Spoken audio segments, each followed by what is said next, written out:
एक प्रसिद्ध राजा था जिसका नाम रामधन था।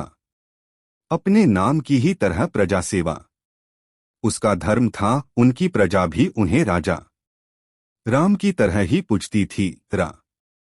सभी की निष्काम भाव से सहायता करते थे, फिर चाहे वो उनके राज्य की प्रजा हो या अन्य किसी राज्य की। उनकी ख्याति सर्वत्र थी। उनके दानी स्वभाव और व्यवहार के गुणगान उसके शत्रु राजा तक करते थे। उन राजाओं में एक राजा था भीम सिंह, जिसे राजा रामधन की इस ख्याति से ईर्ष्या थी। उस ईर्ष्या के कारण उसने राजा रामधन को हराने की एक रणनीति बनाई और कुछ समय बाद रामधन के राज्य पर हमला कर दिया।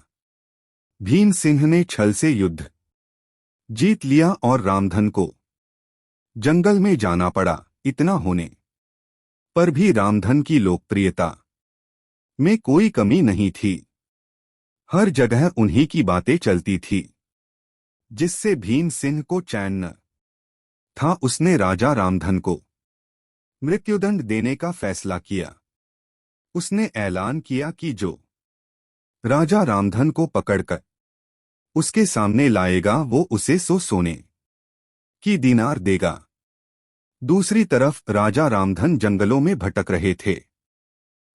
तब उन्हें एक राहगीर मिला और उसने कहा, भाई, तुम इसी जगह के लगते हो, क्या मुझे राजा रामधन के राज्य की तरफ का रास्ता बता सकते हो?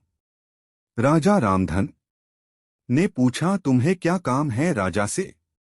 तब राहगीर ने कहा, मेरे बेटे की तबीयत ठीक नहीं, उसके इलाज में सारा धन चला गया। सुना है राजा रामधन सभी की मदद करते हैं, सोचा उन्हीं के पास जाकर याचना करूं। यह सुनकर राजा रामधन राहगीर को अपने साथ लेकर भीमसिंह के पास पहुंचे। उन्हें देख दरबार में सभी अचंभित थे।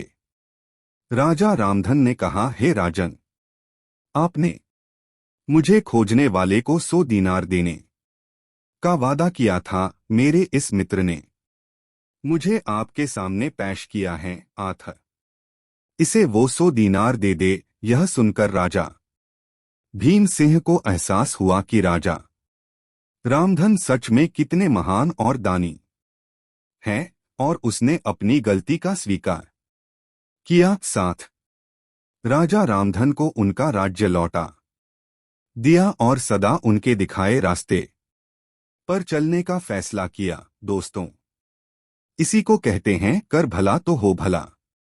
कहाँ एक तरफ भीमसिंह राजा रामधन को मारना चाहता था और अंत में राजा रामधन की करनी देखे वो लज्जित हुआ और उन्हें उनका राज्य लौटा दिया और स्वयं को उनके जैसा बनाने में जुट गया। महान लोग सही कहते हैं, कर भला तो हो भला। रामधन की करनी का ही फल था जो वो हारने के बाद भी जीत गया। उसने जिस तरह सभी की मदद की, उसकी मदद अंत में उसी के काम आई। इसलिए कहते हैं मनुष्य को अपने कर्मों का ख्याल करना चाहिए। अगर आप अच्छा करोगे तो अच्छा ही मिलेगा। माना कि कष्ट होता है, लेकिन अंत सदैव अच्छा होता है। कर भला तो हो भला। यह कहानी आपको कैसी लगी? ऐसी ही मुहावरों की कहानी अपने बच्चों को सुनाए, जिससे उन्हें इन मुहावरों के अर्थ याद रहेंगे और उन्हें इन मुहावरों का सही अर्थ पता चलेगा और वे अपने जीवन में अच्छे मार्ग पर चलने योग्य होंगे।